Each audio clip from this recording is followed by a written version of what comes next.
This lecture is part of a series of lectures for a course entitled The Physics of Diagnostic Radiology. The third lecture, Gradient Echoes in Case Space, is broken down into 4 parts. Lecture 3, Part 1, covers gradient echoes. At the end of this module, you should reach the following learning objectives: to list 3 advantages and disadvantages of gradient echo imaging, to compare the free induction decay to the gradient echo, to appreciate that gradients accelerate intravoxel spin dephasing, and to understand that gradients can reverse gradient-induced intravoxel spin dephasing. And lastly, you should be able to draw a diagram of the basic gradient echo sequence. So let's begin by discussing the basic principles of gradient echoes. There are several kinds of gradient echo sequences, and unfortunately MR is fraught with lots of acronyms. I'll describe just a few here so that as background you have familiarity with various acronyms. The principal gradient echo sequence is the so-called spoiled gradient echo sequence, and different manufacturers use different terms to refer to that same sequence. And we'll discuss the gradient echo, and we'll also discuss spoiling in this lecture. Another category of gradient echo sequences that are commonly used are the so-called balanced steady-state free precession sequences, which again go by several different names depending on the manufacturer of the system that you're using. The principal advantages of gradient echo imaging include fast imaging applications. Why is gradient echo imaging fast? Well, we can use shorter TEs and shorter TRs that are typical of spin echo sequences. When is fast imaging important? Well, it's almost always important, but it's especially important for breath hold imaging, which is typically required for abdominal and thoracic imaging. If we want to do so-called real-time imaging, perhaps to guide a procedure or to visualize a dynamic physiologic event, and also for true 3D volume imaging, where we have to cover large volumes of the anatomy with high spatial resolution. Another advantage of gradient echo imaging includes the flexible image contrast. Why is it flexible? Well, by adjusting a combination of the echo time, the repetition time, and the flip angle allows us to control the signal and adjust the weighting or the image contrast. When is that important? Well, typically we want to characterize a tissue for diagnosis, and by flexibly adjusting the contrast, we get more insight to the underlying tissue's characteristics. Gradient echo imaging also typically has so-called bright blood signals. Why is that? Well, there's the so-called inflowing spins. They haven't seen numerous RF pulses. You have to recall that the process of MR imaging requires exciting, typically a single relatively thin slice, and spins inside the slice can become relatively saturated to a lower steady state level, whereas things like blood that's flowing in large vessels into the slice of interest, those spins arrive into that slice not having seen dozens or hundreds of previous RF pulses, and consequently have more available magnetization and lead to so-called bright blood signals. This is especially important for cardiovascular applications and angiographic applications, where visualizing the blood pool and its connections for developing angiographic roadmaps can be very important for understanding a patient's specific vascular anatomy. And lastly, gradient echo techniques can be low SAR. It's not strictly necessary. SAR, you'll recall, is the energy dose deposited in the subject, typically measured in watts per kilogram. Why is the SAR low for this sequence? Well, the imaging flip angles are at least typically small, and we'll see what those imaging parameters look like. That's not to say that the SAR dose for these kinds of sequences can't be quite high or up against or near to the FDA limits. That's absolutely possible with certain sequences, but the sequences can be pretty low with regards to their SAR. That might be of a special interest when heating risks are a concern. For example, if patients have implanted devices that are labeled MR conditional, you might be obtaining an MR exam but might be conscientious of the SAR for that particular subject. And SAR, as we'll come to understand later, increases at higher field strengths for a fixed protocol. And so we need to manage SAR more so at higher and higher fields, 3T and 7T, and gradient echoes are one way of doing so. And finally, this is just a nice example of a volume rendered, contrast enhanced angiographic exam that gives you a sense for what's possible with fast gradient echo imaging.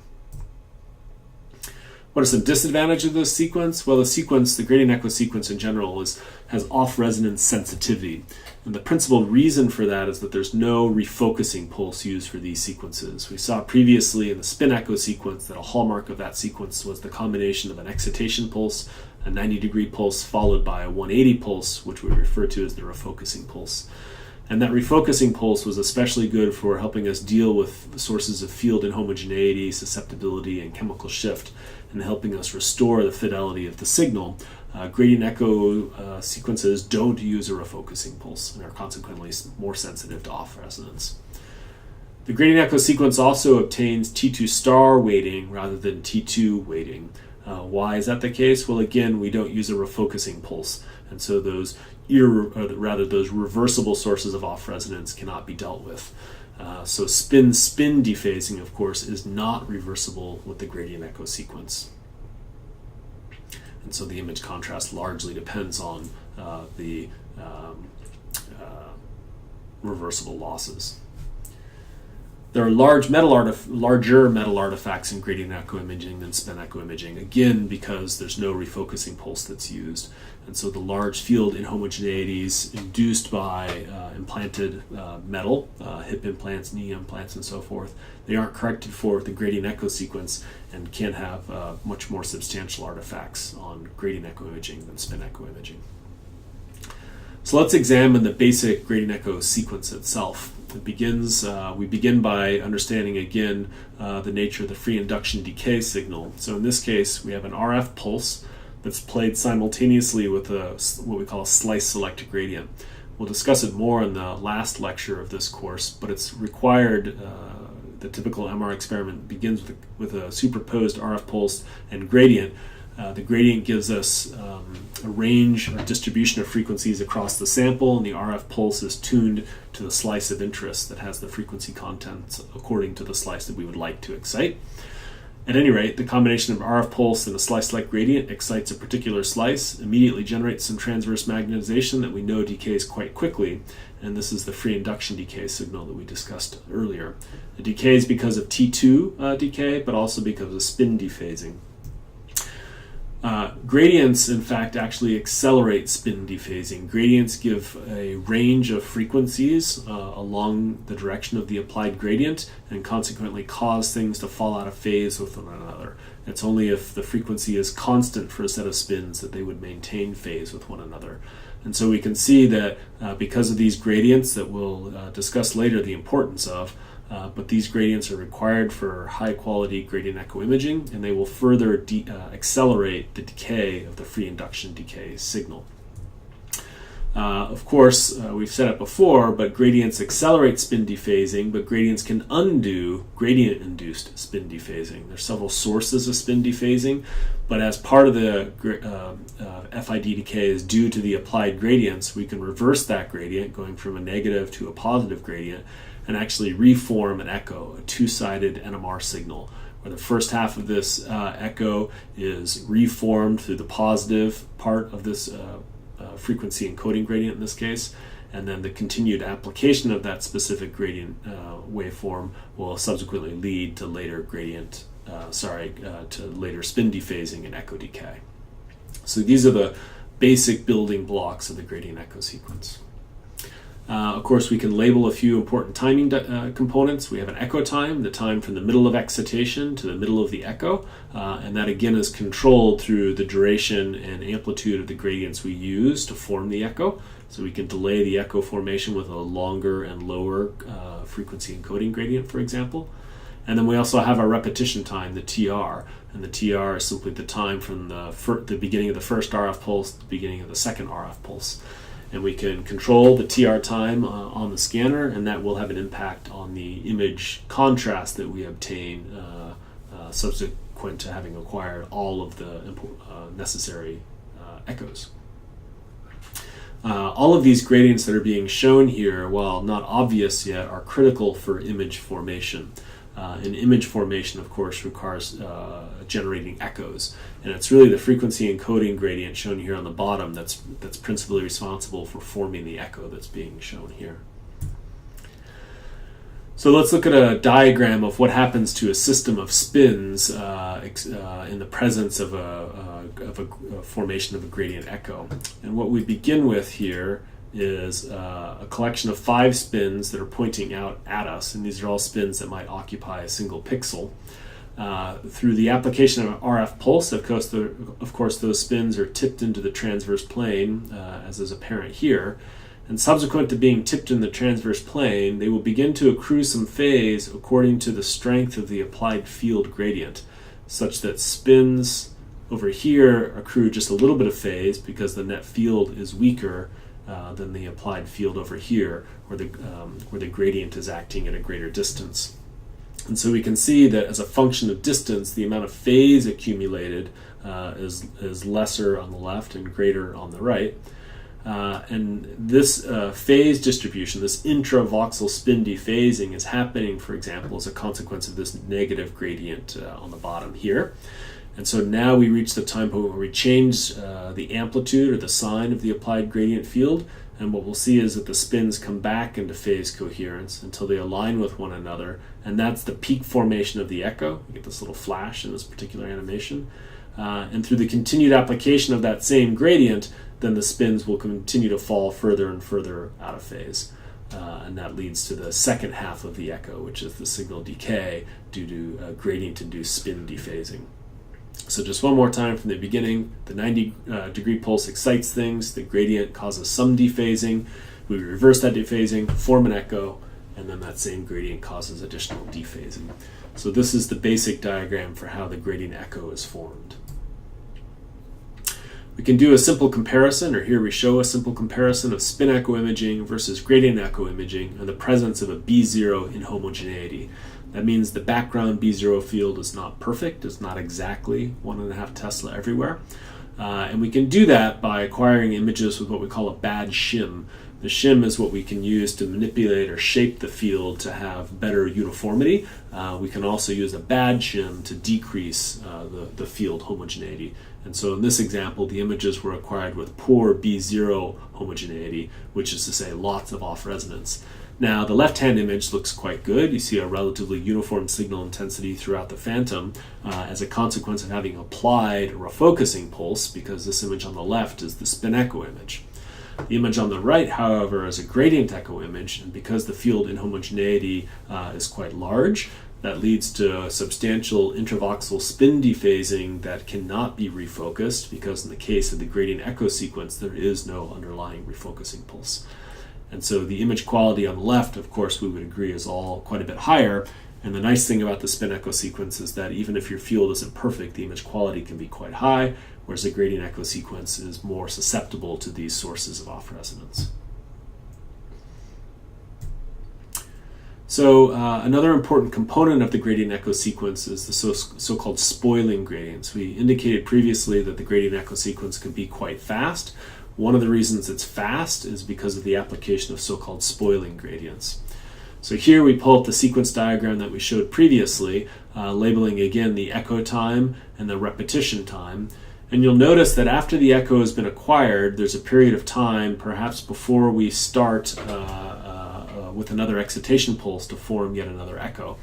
Now, in the ideal circumstances, we would perhaps prefer to have limited so-called dead time here. There's no RF or gradient activity here, and it would seem logical that we would sort of squish this sequence together, lose the dead time so that we could generate echoes at a faster rate, more echoes, say, per second. The downside is that during this time, even though it appears as if the echo is largely decayed, there's still components of that echo signal that can persist, perhaps more so than is shown here, and they will bleed, so to speak, into the subsequent echo, and that can lead to image artifacts. A little bit complicated to explain exactly why, but just imagine if there's any residual magnetization, any residual transverse magnetization before the next excitation, that leads to image artifacts. And so all of this time we could identify as being wasted time. It does in fact play a role in image contrast, right? It allows for time for the contrast to develop, but there's pluses and minuses to so-called wasted time. So what would we like to do? Well, we'd like to introduce this concept of spoiling. Why? Well, spoiling eliminates the transverse magnetization at the end of each TR. That means that we can, through the application of a specific gradient waveform, we can completely dephase the signal in a short period of time, and that will prevent the cumulative errors, any transverse magnetization, from bleeding into the formation of a subsequent echo. This allows us to shorten the TR. Without spoilers, we really have to wait about 5 times T2 star, in which case the signal will have decayed, 99% or whatever. But waiting 5 TRs or 5 times T2 star can be quite long. T2 star is 50 milliseconds. This is a quarter of a second that we would have to wait.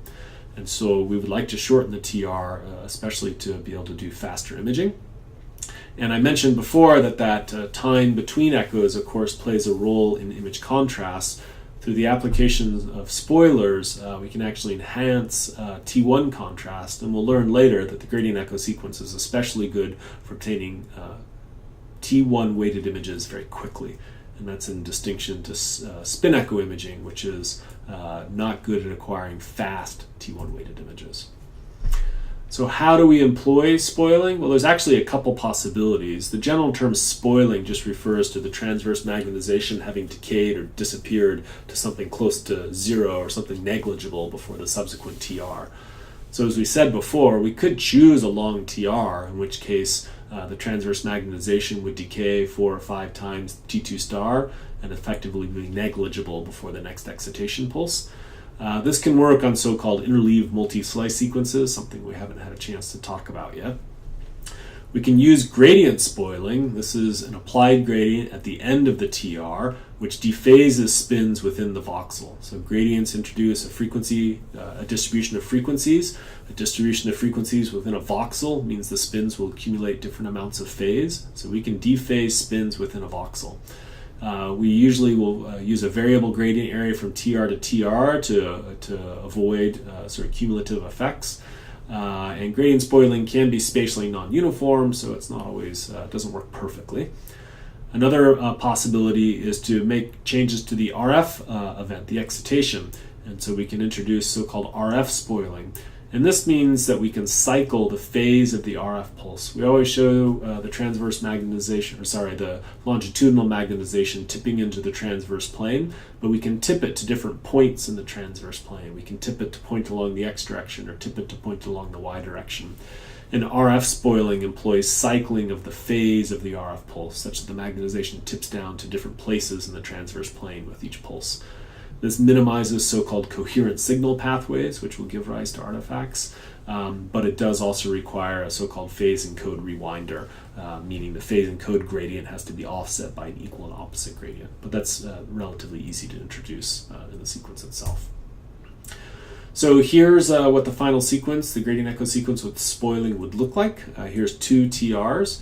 We can add a spoiler gradient after we've acquired our echo. We apply a spoiler gradient, and that ensures that there's no transverse magnetization at the end of the spoiler gradient, or negligible transverse magnetization. We can also induce or add RF phase cycling, tipping the magnetization down to different points in the transverse plane with each TR. And as a consequence, there's no residual magnetization at the end of the spoiler gradient, and we can button things up. And that means the rate of data acquisition is accelerated. It's faster. Echoes are coming in at more per second, if you will.